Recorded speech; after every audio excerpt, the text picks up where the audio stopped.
All right, today we're gonna bring a street lamp. It's an LED lamp. If you guys can see it, it has a sensor for day and night, all right, and also for movement. Back of it, large solar panel. If you guys can see it, very constructive, very neat.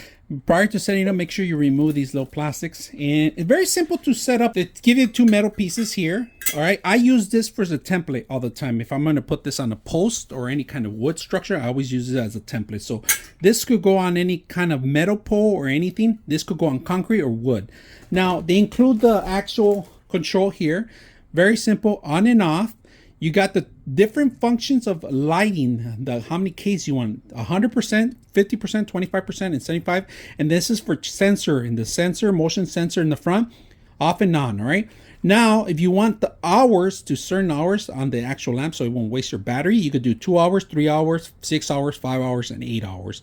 Normally, I just do day to night. It turns on automatically. You don't have to worry about it. If you lose the controller, you can always reset it by holding the power button on the actual system itself, and it'll turn on automatically. So not a worry if you ever lose this.